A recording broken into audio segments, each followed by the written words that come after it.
عجب فقرہ زبان سے ادا ہو گیا اس وقت، بھلائیے گا نہیں، یاد رکھیے گا۔ اور کوئی معترض ہو تو اسے جواب دیجیے گا۔ قرآن، یہ قرآن جو دو دفتیوں کے درمیان ہے، یہ قرآن جب پے کر میں ڈھلتا ہے تو وجود معصوم سامنے آتا ہے۔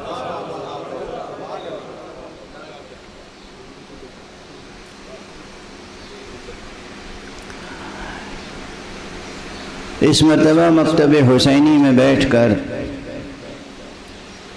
ہم ایک خاص اور نہایت ہی اہم عنوان پر گفتگو کرنا چاہتے ہیں، اور وہ عنوان ہے حسین اور مقاصد قرآن۔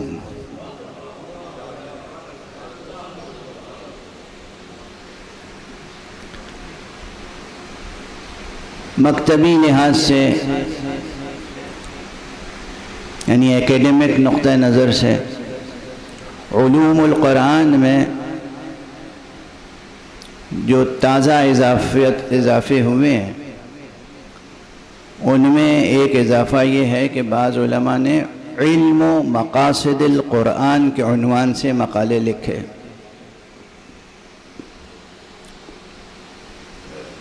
اور بالکل ابھی حال میں یہ مقالے لکھے گئے ہیں۔ یہ طالب علمانہ عاجزی کے ساتھ عرض کر رہا ہوں کہ جب میں غور کر رہا تھا کہ اس مرتبہ اس منبر سے کس موضوع پہ گفتگو کی جائے،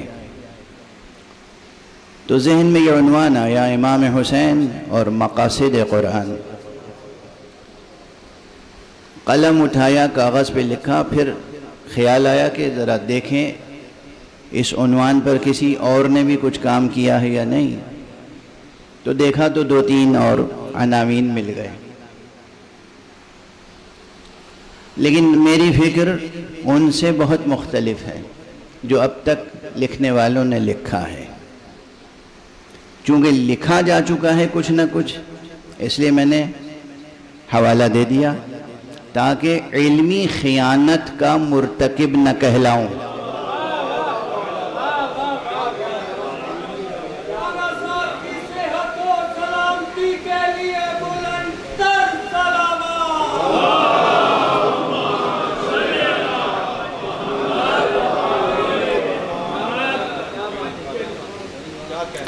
یہ ترکیب مقاصد قرآن کی بہت غور طلب ہے۔ اب ظاہر ہے کہ موضوع خالص علمی ہے، علوم قرآن اور علوم تفسیر سے تعلق رکھتا ہے، اور ہمارے مقاصد حیات سے تعلق رکھتا ہے۔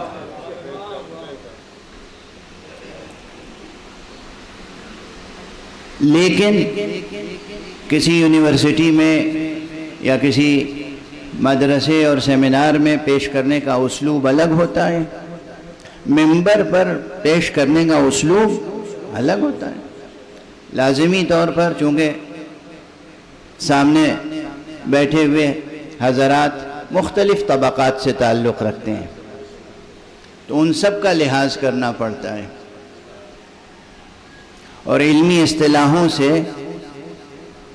عطر نچوڑ کر پیش کرنا پڑتا ہے۔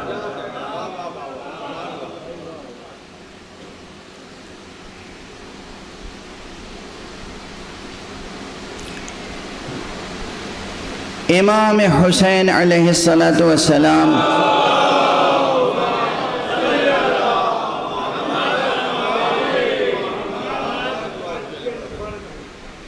کا حوالہ دو لحاظ سے ضروری ہے۔ ایک تو یہ کہ گفتگو محرم میں ہو رہی ہے، اب یہ تاریخ کی ایک سچائی بن گئی ہے کہ ہلال محرم نظر آئے اور حسین یاد نہ آئیں، یہ ممکن نہیں ہے، یہ ممکن نہیں ہے۔ تو محرم میں جو بھی گفتگو ہوگی وہ ہوگی حسین کے حوالے سے، اور اگر حسین کے حوالے سے نہیں ہوگی تو پھر وہ گفتگو کرنے کے لائق نہیں ہوگی۔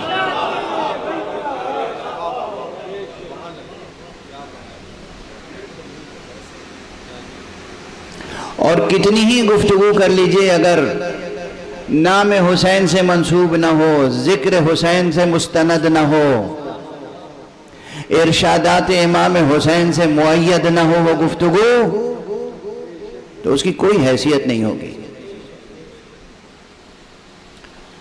دوسرا یہ کہ محرم ہو یا نہ ہو، حسین کا ایک تعلق قرآن سے ہے۔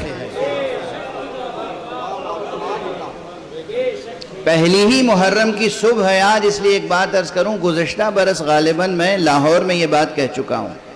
آپ حضرات عموماً کچھ نعرے لگاتے ہیں، اور اس میں ایک نعرہ جو مجھے بہت پسند ہے وہ ہے لبیک یا حسین، ہے نا؟ میں نے یہ عرض کیا تھا کہ لبیک یا حسین کے معنی کیا ہوتے ہیں؟ لبیک یا حسین کے معنی ہی ہوتے ہیں لبیک یا قرآن۔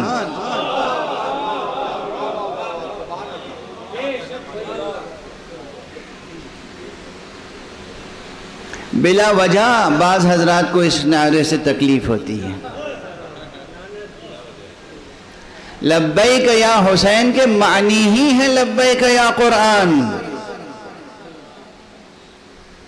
اور حسین اور قرآن کو ایک دوسرے سے وہی نسبت حاصل ہے جو حسین کو خطیب قرآن اپنے نانا محمد مصطفیٰ خاتم النبیین صلی اللہ علیہ وآلہ وسلم سے حاصل ہے۔ حضور نے فرمایا ہے نا، حسین منی وانا من حسین، اس کے معنی ہوتے ہیں کہ قرآن بھی گویا کہہ رہا ہے حسین منی وانا من حسین۔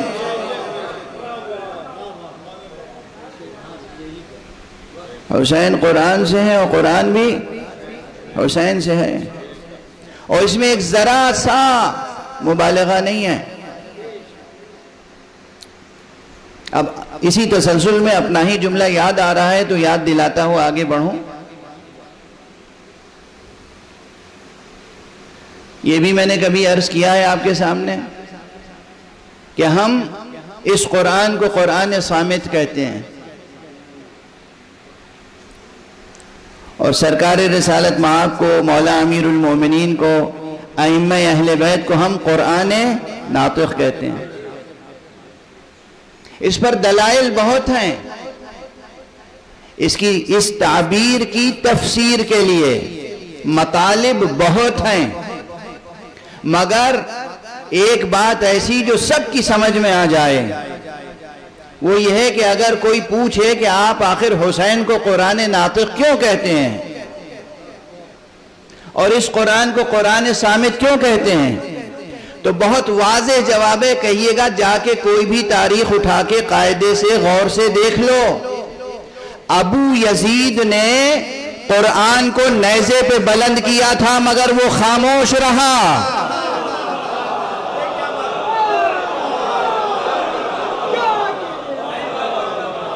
ابو یزید نے قرآن کو نیزوں پہ بلند کیا تھا، قرآن خاموش رہا۔ یزید نے سر حسین کو نو کے نیزہ پہ بلند کیا، حسین کا سر خاموش نہیں تھا۔ یہ دلیل ہے کہ حسین قرآن ناطق ہیں۔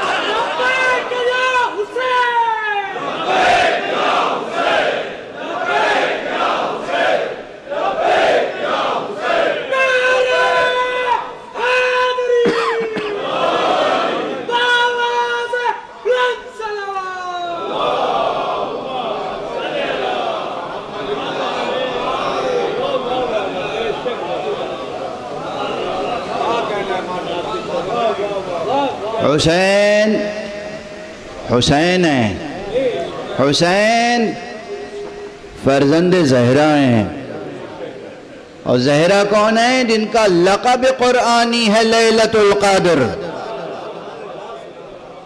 حسین فرزند علی ہیں، علی کون؟ مالک منبر سلونی، حسین کون؟ حسین فرزند پیغمبر ہیں.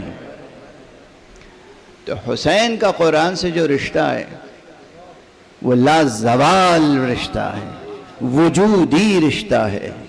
یہ قرآن صامت ہے، حسین قرآن ناطق ہے. کس میں سکت ہے، کس میں طاقت ہے، کس قلم میں اور کس زبان میں؟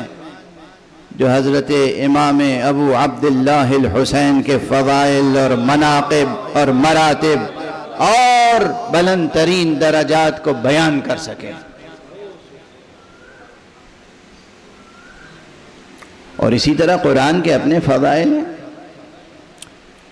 بلا مبالغہ ہزاروں تفسیریں لکھی جا چکی ہیں، بلا مبالغہ ہزاروں ترجمے قرآن کے شائع ہو چکے ہیں، مگر آج بھی قرآن اپنے اندر اتنے معانی اور مطالب سمیٹے ہوئے ہیں کہ صلاح عام ہے یاران نکتہ داں کے لیے. جو نکتہ شناس، نکتہ داں، نکتہ فہم ہیں، ان کو قرآن آواز دیتا رہتا ہے، آؤ آؤ دیکھو ابھی کتنے مطالب یہاں باقی ہیں، کتنے مفاہیم، کتنے مطالب، کتنے گنجی نہائے معنی یہاں چھپے ہوئے ہیں. غالباً 1500 برس گزر گئے اور ابھی ہم قرآنی مفاہیم کا عشر عشیر بھی نہیں لکھ سکے. ظاہر ہے بعض حضرات الزام دے دیں گے کہ دیکھیے یہ سب مبالغہ آرائی ہے، غلو ہے، ارے فلاں شاہ صاحب نے جو ترجمہ کر دیا بس وہی حرف آخر ہے. قرآن بے کرا حقیقت ہے. یہ بے کرا حقیقتوں سے لبریز نامتناہی عظمتوں کا حامل قرآن کلام ہے اس ذات کا جو ذات نامتناہی ہے، جو ذات بے کرا ہے. اور آپ غور فرمائیں کہ اس کائنات میں کوئی ایک شے ایسی نہیں ہے کہ جس کو بے مقصد کہا جا سکے. ہے کوئی؟ انسان اپنی بے شعوری سے، اپنی لا علمی سے، اپنی جہالت سے، نادانی سے بہت بے مقصد حرکتیں کر دیتا ہے. لیکن اس کائنات ہستی میں کوئی ایک ذرہ صحرا بھی بے مقصد نہیں ہے. کوئی ایک ریت کا ذرہ بھی بے مقصد نہیں ہے، بے نظم کے نہیں ہے. مقصد ہے اور ایک نظم ہے، اس میں ضابطہ ہے، قانون ہے، ترتیب ہے، ایک عظیم ڈیزائن ہے. احسن اسلوب کے ساتھ ہر شے اپنی جگہ پر کام کر رہی ہے. اس ذروں کے دل و جگر میں جو پوری کائنات گردش کرتی رہتی ہے، سائنسدانوں سے پوچھئے. اب یہ سب چیزیں علم نشرہ ہیں نا. جب ہر چیز کا ایک مقصد ہے تو یہ کیسے ممکن ہے کہ قرآن مجید کے مقاصد نہ ہوں؟ قرآن مجید کے بھی مقاصد ہیں اور ایک سے زیادہ مقاصد ہیں. یہ موضوع کلامی بھی ہے، علم کلام سے بھی جڑا ہوا ہے. یہ موضوع بلاغی بھی ہے، یعنی علم بلاغت سے بھی جڑا ہوا ہے. یہ موضوع حکیمانہ بھی ہے، یعنی حکمت فلسفے سے بھی جڑا ہوا ہے. یہ عنوان فقہی بھی ہے، فقہ سے بھی جڑا ہوا ہے. متعدد علمی حوالے درمیان میں آئیں گے. کوشش کروں گا کہ وہ حوالے کسی نہ کسی صورت سے آپ کے سامنے قابل فہم طریقے سے عرض کر سکوں. اب اگر یہیں سے گفتگو شروع کر دی جائے کہ بھائی قرآن مجید کے مقاصد میں سب سے اہم مقصد کیا ہے، کسی سے بھی پوچھ لیں تو ایک جواب تو بہت سامنے کا ہے، سب دے سکتے ہیں. قرآن مجید کا مقصد ہدایت ہے۔ بالکل صحیح ہے، یہ جواب بھی درست۔ خود قرآن مجید کی آیت کوئی پڑھ دے گا، شروع ہی میں ہے بالکل، بسم اللہ الرحمن الرحیم الف لام میم ذالک الکتاب لا ریب فیہ ھدی للمتقین۔ قرآن مجید کا مقصد ہدایت، بس ایک ہی مقصد ہے، اور وہ بھی ھدی للمتقین، متقین کے لیے۔ تو کچھ غیر متقین کے لیے بھی قرآن مجید میں پیغام ہے یا نہیں ہے؟ سادہ طور پہ غیر متقی کہہ دے بھئی، عام طور پر ایسی طرح کی سطحی باتیں ہوتی ہیں نا کہ صاحب یہاں تو خود ہی لکھا ہوا ہے کہ یہ ہدایت ہے متقین کے لیے، تو میں تو جناب متقی نہیں ہوں، پرہیزگار نہیں ہوں، مجھ سے پھر قرآن کا کیا رشتہ؟ آپ آسانی سے یہ کہہ کے گزر نہیں سکتے۔ کوئی دوسرا اٹھے گا، وہ کہے گا کہ بھئی قرآن مجید کا مقصد ہے، اور یہ بہت اہم جواب ہے، قرآن مجید کا سب سے بڑا مقصد ہے مخلوق کو خالق سے جوڑ دینا، عبد کو معبود سے روشناس کر دینا۔ یہ قرآن مجید کے مقاصد میں سے ایک عظیم ترین مقصد ہے۔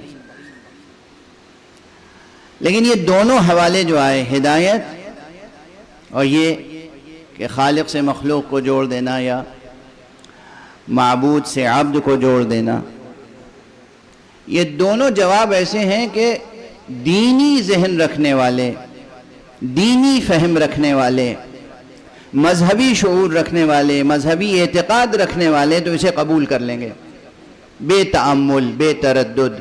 بالکل درست ہے، قرآن مجید کا مقصد ہے عبد کو معبود سے روشناس کرانا یا مخلوق کو خالق سے متعارف کرانا۔ جو مذہبی شعور نہیں رکھتے یا جو اپنے مذہبی شعور کا قتل کرتے ہیں اور وہ دنیاوی اور سیاسی دانشوری کا دم بھرتے ہیں، وہ دانشوری جس کے دامن میں گوہر یقین نہیں ہے، وہ دانشوری کی روایت جس کی اساس شک اور تردد اور تأمل پر ہے، وہ کہیں گے ہمارے لیے کیا ہے قرآن مجید میں؟ تو میں آج دست ادب جوڑ کے ایک سطر، ایک جملہ عرض کر رہا ہوں، اور آئندہ گفتگو میں اور بہت سے مراحل سے گفتگو گزرے گی۔ دیکھیے قرآن مجید کو اگر غور سے دیکھیں، اچھا میں ایک چیز اور نقل کر دوں، بعض حضرات ایسے ہیں جو مثلاً کہتے ہیں کہ قرآن مجید کا صرف ایک کام ہے، پہلا کیا تھا جواب؟ ہدایت، دوسرا خالق سے مخلوق کو متعارف کرانا یا عبد کو معبود سے روشناس کرانا۔ کچھ کہتے ہیں کہ قرآن مجید کا مقصد صرف اور صرف اور صرف انذار ہے، انذار یعنی ڈرانا، ترجمہ بھی کرتے ہیں ڈرانا، آخرت سے، قیامت سے۔ پورے قرآن مجید کا مقصد اور موضوع یہی ہے، زور دے کر کہتے ہیں کہ بس ڈرانا مقصد ہے، انذار، روز آخرت، حشر، قیامت، وہ بھی ہے قرآن مجید میں، مگر خود قرآن مجید نے کہا ہے کہ ہم بشارتیں بھی لے کر آئے ہیں۔ آپ بشارتوں کو نظر انداز کر دیں اور صرف انذار کو سامنے رکھیں تو یہ قرآن مجید کے تعلق سے کوئی ہولسٹک اپروچ نہیں ہوگا، ایک کلی، منظم، کامل و شامل اپروچ نہیں ہوگا۔ یہ قرآن مجید میں بشارتیں بھی ہیں، قرآن مجید میں انذار بھی ہے۔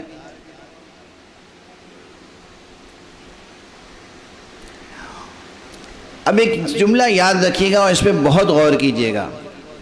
قرآن مجید انسان کے بطور خاص انسان کے اندر پوشیدہ تمام کمالات کے پروان چڑھانے کے جتنے علمی اور عملی راستے ہیں ان سب کو کھولنے کے لیے آیا ہے۔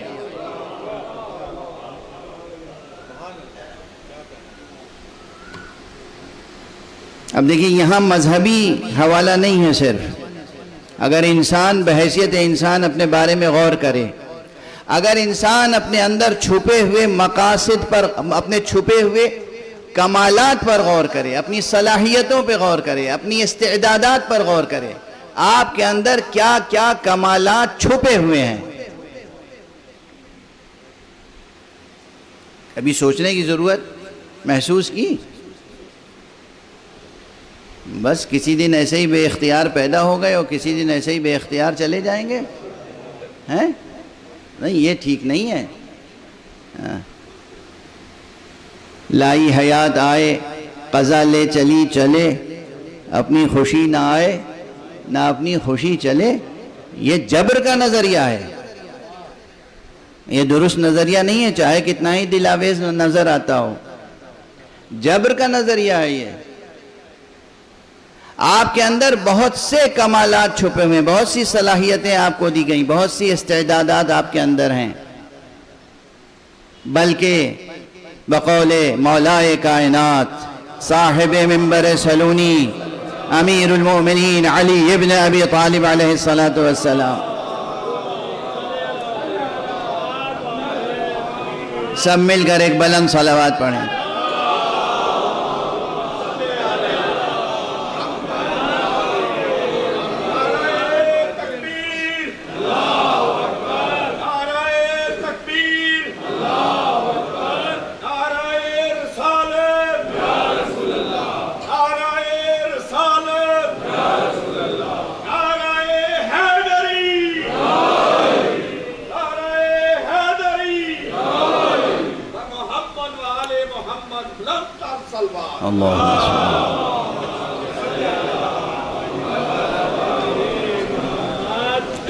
آقا کا یہ جملہ ہے، اسے ظاہر ہے کہ وہ شعر ہے آپ کا، آپ سے منسوب ایک دیوان ہے، اس میں قطعہ ہے، اور اس قطعے میں یہ ایک شعر میں آپ کو صرف سنا رہا ہوں. مشہور شعر ہے، پہلے بھی ممبر پہ دوسرے سے آپ کو سباق میں عرض کر چکا ہوں گا کہ اتزعم انک جرم صغیر وفی کم طول عالم الاکبر. کیا تم اپنے آپ کو صرف ایک چھوٹا سا حقیر سا معمولی سا جرم مادی، جرم بدن سمجھتے ہو؟ اتزعم انک جرم صغیر، کیا تم یہ سمجھتے ہو کہ بس ایک چھوٹی سی مادی مخلوق ہو؟ وفی کم طول عالم الاکبر، تمہارے اندر تو عالم اکبر پوشیدہ ہے. کبھی نہ اپنی ذات سے مایوس ہو، نہ اپنی ذات کو کم تر گردانے، اور اپنی آغوش میں آنے والے بچوں کو ہمیشہ ان کا حوصلہ بڑھائیں. تم معمولی مخلوق نہیں ہو، اللہ کی ایک خاص مخلوق ہو. بیٹا تم اپنے آپ کو ضائع ہونے سے بچانا. دیکھو دنیا والے کہیں تمہیں پامال نہ کر دیں، دیکھو تمہاری توجہ ادھر ادھر نہ چلی جائے. اپنا لحاظ کرو، اپنا خیال کرو. تمہارے اندر بے پناہ صلاحیتیں ہیں، بے پناہ امکانات ہیں، بے پناہ پاسبلٹیز ہیں، بے پناہ فیکلٹیز ہیں آپ کے اندر. آپ ان سب کو پروان چڑھائیں رضائے رب کو سامنے رکھ کر، تو آپ سے عظیم تر کوئی مخلوق اس کائنات میں نہیں ہے. اور ہمارے آپ تربیت اولاد، تربیت فرزند، تربیت بشر، اور ایک انسان کے اندر جتنے کمالات ہیں. ہاں یہاں پر میں ضرور، بعض لوگ کہتے ہیں قرآن سائنس کی کتاب نہیں. بالکل سائنس کی کتاب نہیں ہے. قرآن سائنس کی کوئی ٹیکسٹ بک تھوڑی ہے. بعض حضرات مقالے لکھتے رہتے ہیں اسی عنوان سے، یہ تھیوری ہم نے قرآن سے ثابت کر دی، اور کل وہ تھیوری بدل جائے گی تو کیا کیجئے گا؟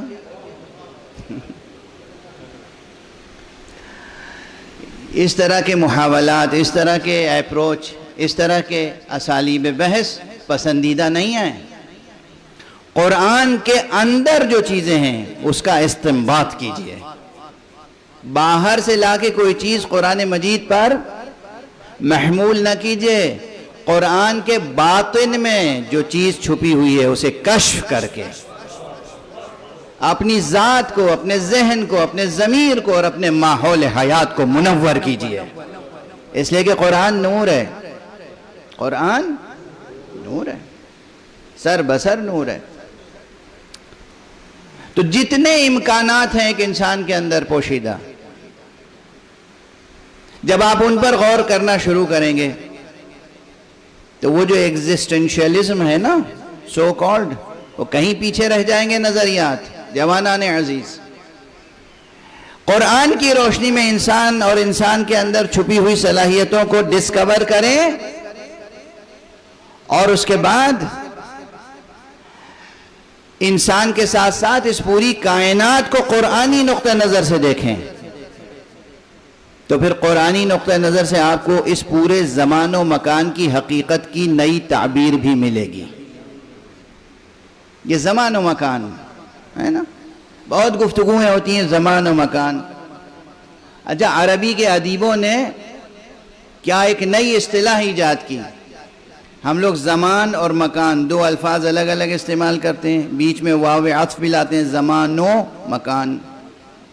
ان لوگوں نے ایک نیا لفظ نحت کیا. نحت کیا یعنی گڑھا، کوائن کیا. ایک ایبریویشن انہوں نے تیار کیا، زمان و مکان کو زمکان، اور زمانی مکانی بحثوں کو کہتے ہیں زمکانی نقطہ نظر سے ہم یہ بات کہہ رہے ہیں. ایک نیا لفظ ہے، مجھے تو اچھا لگتا ہے، مجھے اچھا لگتا ہے. تو یہ زمکانی جو عالم ہے ہمارے سامنے، زمانی اور مکانی عالم، اس کے تعلق سے بھی قرآن مجید اس کی حقیقتوں کو واضح کرنے کے لیے کافی ہے. اب تک ہوتا یہ آیا ہے کہ فلاں مغربی مفکر اور فلاں مشرقی مفکر، انہوں نے زمان کی تعریف یہ کی اور انہوں نے زمان کی تعریف یہ کی، انہوں نے مکان کی تعریف یہ کی، انہوں نے مکان کی تعریف یہ کی، اور ان کی تعریف کی روشنی میں قرآن کی اس آیت کو یوں سمجھا جا سکتا ہے، ان کی تعریف کی روشنی میں قرآن مجید کی آیت کو یوں سمجھا جاتا ہے. ارے یہ کیا ظلم ہے قرآن پر؟ ان کے نظریے کی روشنی میں قرآن مجید کو نہ سمجھے، قرآن مجید کی روشنی میں تمام نظریوں کو پرکھیں اور اگر کہیں غلطی ہوئے تو اس کی تصحیح کریں. اس لیے کہ قرآن میں روشنی ہے، قرآن نور ہے. ہماری فکریں کیا؟ جب بات یہاں تک آ گئی اور زمان و مکان کی بات بھی زبان پر آ گئی اور وقت تیزی سے گزرا چلا جا رہا ہے، تو میں عنوان کو سامنے رکھتے ہوئے بس ایک جملہ عرض کروں. عنوان کیا ہے؟ حسین اور مقاصد قرآن. تو اس وقت آقا حسین کا ایک جملہ بھی عرض کروں، لیکن وہ جملہ ایسا جملہ ہے، خدا کی قسم تمام دنیا کا فلسفیکل لٹریچر اٹھا کے ترازو کے ایک پلڑے میں رکھ دیجئے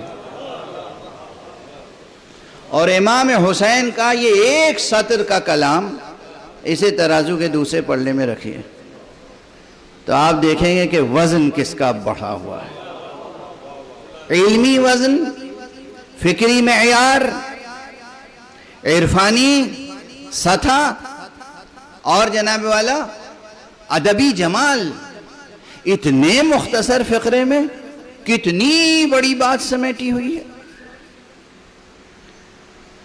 جب آقا اپنے آنسوؤں پہ ابھی قابو رکھیے گا، جب آقا پہنچے ہیں کربلا، پہنچ گئے جب، تو آپ نے ایک خط لکھا.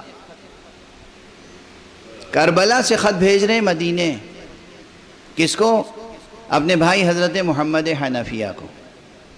اس کو اب تک دوسرے نقطہ نظر سے اگر سنا ہوگا آپ نے تو سنا ہوگا، آج اس نقطہ نظر سے سمجھیں، زمانی اور مکانی اور حیاتی زاویوں سے اور وجودی زاویوں سے. صرف ایک سطر ہے، بسم اللہ الرحمن الرحیم، من حسین ابن علی الى محمد ابن علی ومن قبلہ من بنی ہاشم اما بعد. بھئی یہ تو ایڈریس کرنا ہوا نا، حسین ابن علی کی جانب سے محمد ابن علی یعنی حضرت محمد حنفیہ کے نام، اور جو بنی ہاشم کے لوگ مدینے میں رہ گئے تھے محمد حنفیہ کے ساتھ، ان سب کو خطاب کر کے کہا اما بعد فَكَأَنَّ الدُّنْيَا لَمْ تَكُنْ وَكَأَنَّ الْآخِرَةَ لَمْ تَزَلْ وَالسَّلَامُ۔ اب متن کتنا ہوا خط کا؟ خط کی عبارت، تحریر کل کیا ہے؟ فَكَأَنَّ الدُّنْيَا لَمْ تَكُنْ وَكَأَنَّ الْآخِرَةَ لَمْ تَزَلْ۔ اتنا مختصر سا فقرہ ہے، ان میں کہتا ہوں اسے ہے تو نور کے حرفوں کا فقرہ، مگر ہم اگر اسے سونے کے حرفوں سے لکھ کے لگائیں تو بھی اس کی قدردانی کا حق ادا نہ ہوگا۔ عبارت کا ترجمہ اردو میں کریں گے تو جو لوگ فلسفیانہ اور عرفانی ذوق نہیں رکھتے وہ اسے زیادہ سمجھ نہیں پائیں گے، لیکن بہرحال اس میں زمانی اور مکانی اور وجودی حقائق جو سمٹے ہوئے ہیں۔ فرماتے ہیں فَكَأَنَّ الدُّنْيَا لَمْ تَكُنْ، علی حسین ابن علی کی جانب سے یہ خط ہے محمد حنفیہ کے نام اور ان بنی ہاشم کے نام جو محمد حنفیہ کے ساتھ موجود ہیں۔ دیکھو یہ دنیا تو گویا ہے ہی نہیں، یہ دنیا تو گویا تھی ہی نہیں، اور آخرت گویا قائم ہے، گزرتی ہی نہیں، یہ برقرار ہے، گزری ہی نہیں۔ غور فرمائیں ہماری آخرت کا کیا تصور ہے؟ جب یہ دنیا ختم ہو جائے گی، ہم مر جائیں گے، ہم ہی نہیں جب ساری مخلوق مر جائے گی، دنیا تمام ہو جائے گی، تو دار آخرت کا تصور ہے۔ یعنی گویا عمومی شعور میں، عمومی احساسات میں یہ ہے کہ آخرت آئے گی، ٹھیک ہے؟ آقا حسین فرما رہے آخرت موجود ہے۔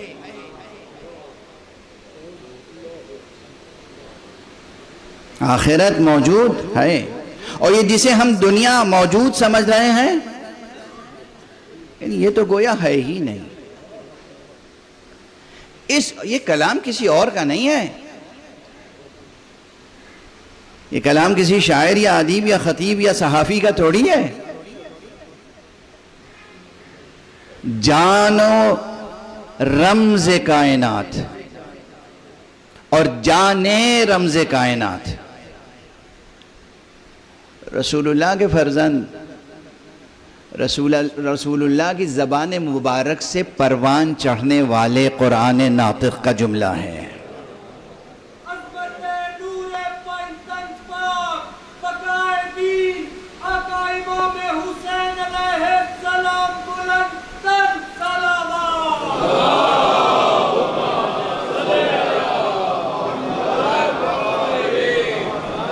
فَكَأَنَّ الدُّنْيَا لَمْ تَكُنْ، ارے یہ دنیا تو گویا تھی ہی نہیں، وجود ہی میں نہیں آئی تھی، بنی ہی نہیں تھی، لم تکن تھی ہی نہیں، ہے ہی نہیں۔ وَكَأَنَّ الْآخِرَةَ لَمْ تَزَلْ، اور آخرت تو گویا برقرار ہے، قائم ہے، گزری ہی نہیں، یہ نہیں کہ گزر گیا وقت قیامت کا۔ اب اس میں یہ دنیا کی اس انداز سے نفی اور آخرت کا اس انداز سے اس بات، یہ ظرف زمان و مکان، ظرف حیات، دنیا اور آخرت، زمان اور لازمان، ان تمام کے بارے میں فلسفیانہ اور سائنسی جستجو کو بیدار کرتا ہے یہ فقرہ حضرت کا۔ اور یہ نہیں کہ روا روی میں کہا ہے، اور ہمارے ہاں آقا کے ایک جملے کو سمجھنے کے لیے کتنی محنت کرنی پڑے گی آپ کو۔ یہ نہیں کہ گزرتے ہوئے کہہ دیا، کہیں گفتگو ہو رہی تھی زبان سے ایک جملہ کہہ دیا۔ مدینے سے مکے اور مکے سے کربلا تک کا سفر طے کیا ہے، اور کربلا پہنچے ہیں اور قلم اٹھا کے کاغذ پر یہ جملہ لکھ کر بھیج رہے ہیں مدینے۔ یہ سب اگر سامنے نہیں ہوگا تو بات سمجھ میں نہیں آئے گی کہ کتنا غور طلب ہے یہ جملہ۔ حسین ہے حسین، اور نوجوانی میں نہیں لکھ رہے ہیں، بچپن میں نہیں لکھ رہے ہیں، 57 برس کی عمر ہے. آقا کربلا آنے سے پہلے، مدینہ چھوڑنے سے پہلے مسجد نبوی میں بیٹھ کر درس قرآن ارشاد فرمایا کرتے تھے. امام حسین کے لیے ایک مسند لگتی تھی، کرسی لگتی تھی، وہاں آپ کا درس قرآن ہوتا تھا، درس دین، درس اصول دین، درس اخلاق، درس اسلام، درس حیات. تو ایک معلم، ایک مدرس، ایک عالم قرآن ظاہری نقطہ نظر سے اگر دیکھیں، ہمارے نقطہ نظر سے تو عین قرآن، جان قرآن، روح قرآن، قرآن ناطق. عام نقطہ نظر سے بھی دیکھیں تو رسول کا فرزند، علی کا فرزند، زہرا کا فرزند، حسن کا بھائی، اس زمانے میں پیغمبر اکرم کے بعد اصحاب کی آنکھیں دیکھے ہوئے حسین، بزرگ ترین اصحاب کی صحبتیں حسین کو بھی حاصل رہیں، بلکہ حق تو یہ ہے کہ ان اصحاب کو شرف حاصل رہا کہ حسین کی صحبت میں رہے. وہ حسین جو درس دیتے رہے قرآن کا مسجد نبوی میں، وہ مفکر الہی، وہ عالم علم لدنی، وہ ایک قلم اٹھا کر جملہ لکھ رہا ہے اور بھیج رہا ہے. اس میں کتنا بڑا پیغام ہوگا. کأن الدنیا لم تکن وکأن الآخرہ لم تزل والسلام. فلسفہ بھی ہے، حکمت بھی ہے، وجودی فلسفہ بھی ہے اور غائی فلسفہ بھی ہے. اور خلاصہ موعظے کے اعتبار سے یہ ہے کہ یہ دنیا جس پر تم ناز کر رہے ہو، ارے یہ دنیا کی حقیقت بس ایسی ہی ہے کہ جیسے یہ دنیا تو تھی ہی نہیں. اس پر ناز کر رہے ہو، اس کے لیے بخل کر رہے ہو، خدا کی راہ میں جان دینے سے گریزاں ہو رہے ہو اس دنیا کی خاطر. کتنے دن زندہ رہو گے؟ کتنے دنوں کے لیے اپنی اس جان کو ذخیرہ کر رہے ہو؟ کتنے دنوں کے لیے؟ ارے یہ دنیا تو فراموش شدنی ہے. کل یہ ماضی کا بھولا ہوا سبق بن جائے گی اور آخرت قائم و دائم حقیقت ہے. سب سے بڑی بات یہی ہے کہ اس فقرے میں آپ نے فرمایا آخرت قائم و دائم حقیقت ہے. آخرت قائم و دائم حقیقت ہے. یعنی جوانان عزیز، جب بھی کوئی کام کریں تو یہ سوچ کر کریں کل اس کا صلہ نہیں ملے گا، آج جو ہم کر رہے ہیں صلہ ساتھ ساتھ ملنے والا ہے. کل کا انتظار نہ کیجئے، اس یقین کے ساتھ عمل کریں.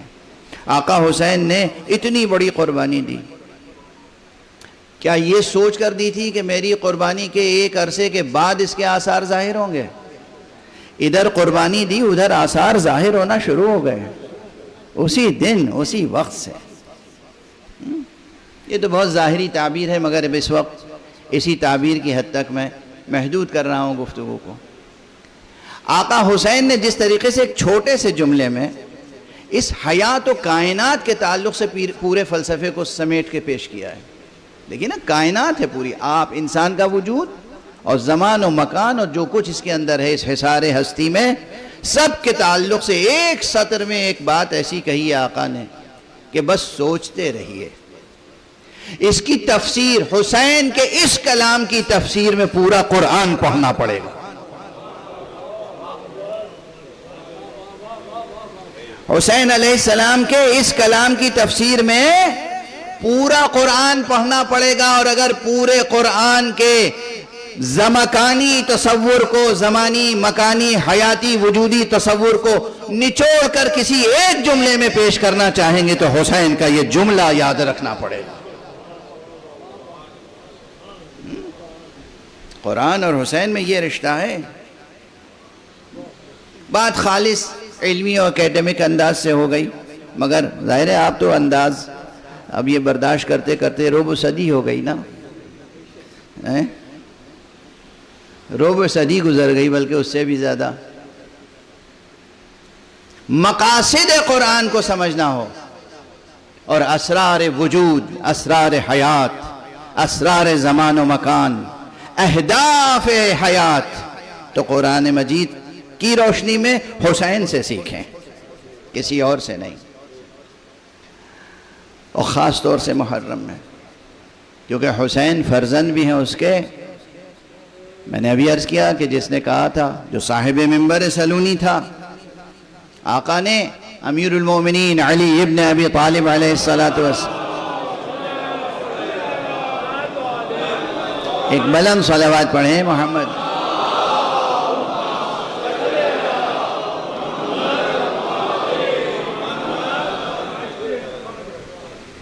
آقا نے اپنی زندگی میں حیات طیبہ میں کئی مرتبہ سلونی ارشاد فرمایا ہے، اور اکثر سلونی کے بعد یہ فرماتے تھے کہ پوچھو مجھ سے قرآن کے بارے میں، پوچھو آیات قرآنیہ کے بارے میں، پوچھو مجھ سے، پوچھو کون آیت کب نازل ہوئی، دن میں نازل ہوئی یا رات میں نازل ہوئی. مجھ سے پوچھو کون سی آیت کہاں نازل ہوئی، سفر میں نازل ہوئی یا حضر میں نازل ہوئی. مجھ سے پوچھو کون سی آیت کس کے بارے میں نازل ہوئی. مجھ سے پوچھو کون سی آیت کون سا حکم رکھتی ہے، کس آیت سے کیا کیا مطالب استنباط ہوتے ہیں. یہی تو ایک سبب تھا جو امام کا نسخہ قبول نہیں کیا، کیونکہ اگر امام کا نسخہ قبول کر لیتے تو اس میں یہی تو لکھا تھا کہ کون سی آیت کس کے بارے میں ہے.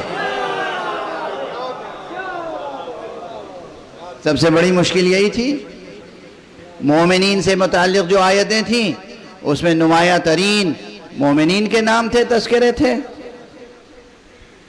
جو منظور نظر مشیت تھے ان کے تذکرے تھے. جہاں منافقین کے بارے میں آیتیں تھیں وہاں منافقین کے صاف صاف نام لکھے ہوئے تھے. سیاسی درباروں کے لیے یہ مشکل ہوتا ہے کہ منافقین کے تذکرے کو کیسے چھپائیں.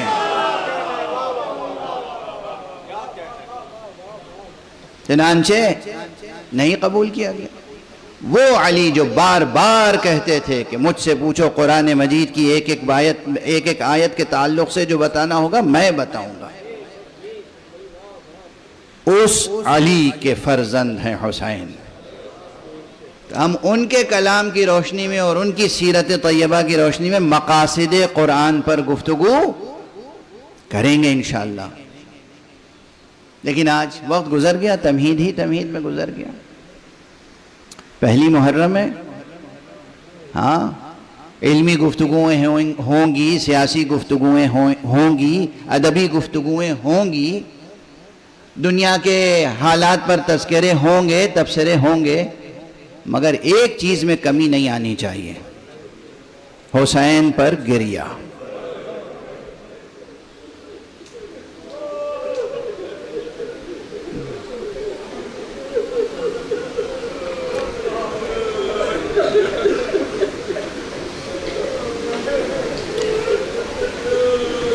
اس مرتبہ متعدد بار میں یہ بات عرض کر چکا.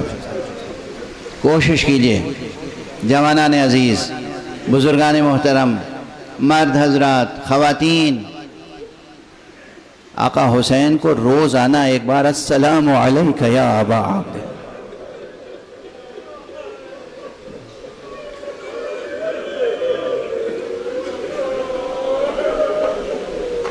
محرم میں بطور خاص، اور ممکن ہو تو مدت العمر، ہر روز زندگی کا کوئی دن ایسا نہ گزرے جس میں آپ کا سلام آقا کی بارگاہ میں نہ پہنچے. آقا کا حق ہے اس پوری کائنات پر. آقا کا بہت حق ہے ہم میں سے ایک ایک کی گردن پر. آپ کو اندازہ نہیں ہے کہ آقا کا حق کتنا ہے، اور یہ بھی اندازہ نہیں ہے کہ آقا کا دار آخرت میں مرتبہ کتنا ہے. عظیم ترین فقہا اور مجتہدین اور علماء میں سے ایک تھے ملا آخند خراسانی، صاحب کفایت الاصول. جب اس دنیا سے ان کا انتقال ہوا ہے تو اپنے ایک عزیز دوست بزرگوار کے خواب میں آئے، اور یہی واقعہ آیت اللہ العظمی نائینی کے تعلق سے نقل کیا جاتا ہے. جب آقا نائینی اس دنیا سے گزر گئے اور بعد میں خواب میں آئے تو فقیہ تھے، مجتہد تھے، اصولی تھے، ادیب تھے، شاعر تھے، انقلابی تھے، بہت کام تھے ان کے. جس کے خواب میں آئے توقع کر رہا تھا کہ پتہ نہیں کیا کیا چیزیں اب بتائیں گے. انہوں نے کہا کہ دیکھو تمہیں اندازہ نہیں، جب تک اس دنیا میں رہو گے، اس آسمان کے نیچے، اس زمین کے اوپر، اس حصار میں جب تک رہو گے، تم اندازہ ہی نہیں کر سکتے کہ دار آخرت میں حسین کا مرتبہ کتنا بڑا.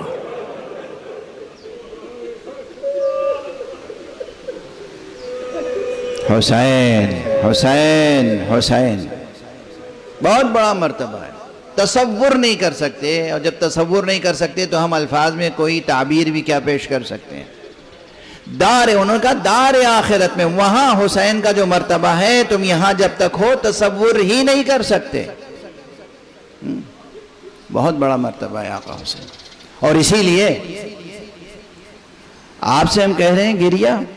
ائمہ اہل بیت نے کہا ہے کسی غم میں رونا ہو تو میرے آقا حسین پر رونا.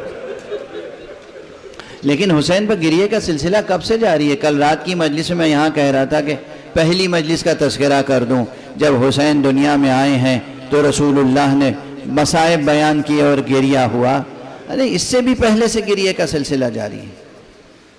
آدم نے گریہ کیا حسین پر، نوح نے گریہ کیا حسین پر. کوئی نبی ایسا نہیں ہے کہ جس نے حسین پر گریہ نہ کیا ہو.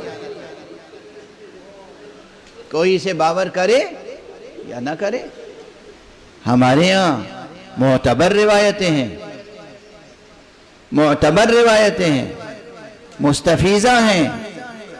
کوئی انکار نہیں کر سکتا اگر فن حدیث میں، صناعت حدیث میں درک رکھتا ہے. معصومین سے یہ روایتیں ملی.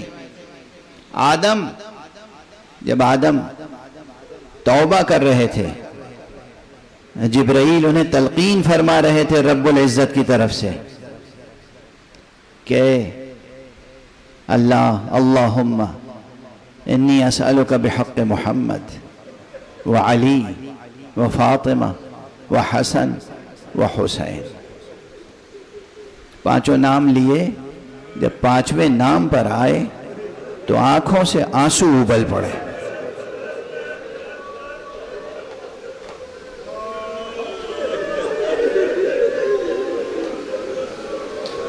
جبرائیل سے پوچھا، جبرائیل یہ کیا سبب ہے کہ جب میں نے حسین کا نام لیا ہے تو دل بے قرار ہو گئے، آنکھوں میں آنسو آ گئے. جبرائیل نے اسی وقت کہا ہاں یہ آپ کی نسل سے ہونے والا ختم رسول کا وہ فرزند ہے جو 3 دن کا بھوکا پیاس دریا کے کنارے ذبح کیا جائے گا.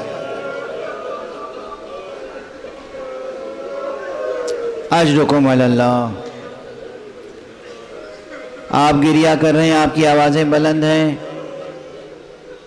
آنکھوں میں آنسو ہیں.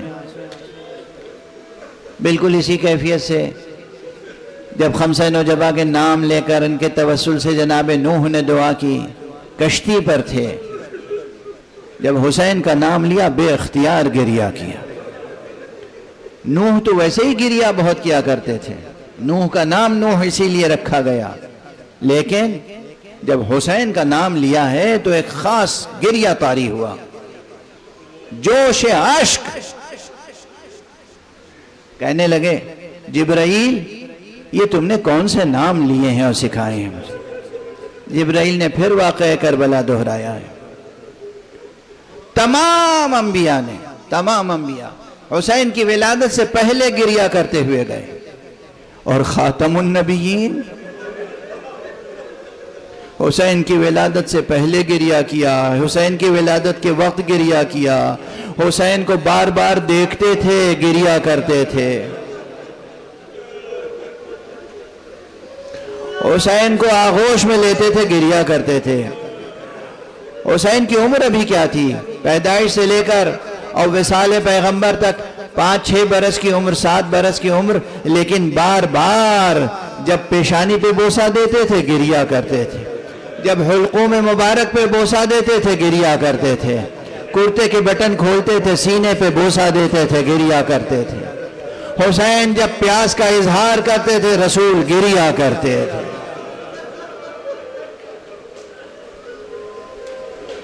کتنی بار رسول نے حسین پہ گریہ کیا ہے، آج دنیا ہمیں گریہ کرنے سے روکتی ہے۔ یہ گریہ ہے جو اس قوم کو پروان چڑھاتا ہے جو دنیا میں بڑے بڑے انقلاب لاتی ہے۔ اس گریہ کی مخالفت نہ کیجئے، اس گریہ کی مخالفت نہ کیجئے۔ یہ آنکھیں اللہ نے دی اس لیے ہیں کہ آپ حسین پر گریہ کریں۔ بس وقت تمام ہو گیا، آخری جملہ کہہ کے گفتگو تمام کرو۔ جبرائیل یہی کہتے رہے نا ہر نبی سے کہ خاتم النبیین کا نواسا ہوگا، جسے خاتم النبیین ہی کی امت 3 دن کا بھوکا پیاسا دریا کے کنارے ذبح کرے گی۔ بس ایک جملہ کہہ کے خاموش ہو جاؤں گا۔ ہمارے ائمہ نے بار بار انتہائی حزن و علم کے ساتھ ایک جملہ کہا ہے، ارے کسی بھی غم میں رونا آئے تو حسین پر رونا، اس لیے کہ حسین کو پیاسا ذبح کیا گیا اور اس طرح ذبح کیا گیا، قتل الحسین ذبح الحسین کما یذبح الکبش، ارے جیسے گوسفند کو ذبح کیا جاتا ہے ایسے حسین کو ذبح کر دیا۔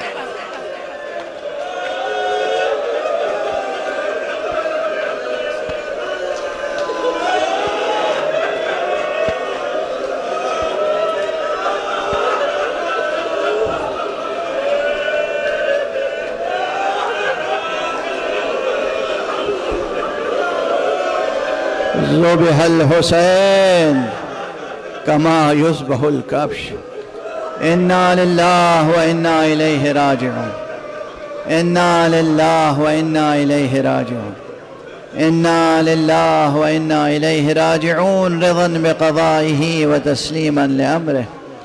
پروردگار ہمیں علوم قرآن اور معارف اہل بیت سے آشنا فرما۔ معبود پروردگار ہماری اس مختصر سی حقیر سی عبادت عزا کو قبول فرما۔ پروردگار روئے زمین پر جہاں جہاں فرش عزا بچھائے، جہاں جہاں عزاداران حسین عزاداری میں مصروف ہیں، ان کو اپنی خاص حفظ و امان میں رکھ۔ پروردگار دنیا میں جہاں بھی بے چینیاں ہیں، بے امنیاں ہیں، جنگ و جدل ہے، وہاں اپنے لطف و کرم سے امن و امان قائم فرما۔ پروردگار ظالمین کے دست نحس کو کوتاہ کر دے۔ پروردگار مظلومین جہان کی نصرت فرما۔ پروردگار رہبر شہید کی روح کو بلندیاں اور درجات کو بلند سے بلند تر فرما۔ پروردگار ان کے فرزند رہبر موجود حضرت آیت اللہ سید مجتبیٰ خامنئی کو اپنی خاص حفظ و امان میں رکھ۔ پروردگار ملت اسلامیہ کو ولایت علی ابن ابی طالب پہ متحد فرما۔ پروردگار اپنے ولی آخر کو اذن ظہور عطا فرما اور ان کے ہاتھوں سے اپنی رحمت و رافت و عدالت کا پرچم لہرا دے۔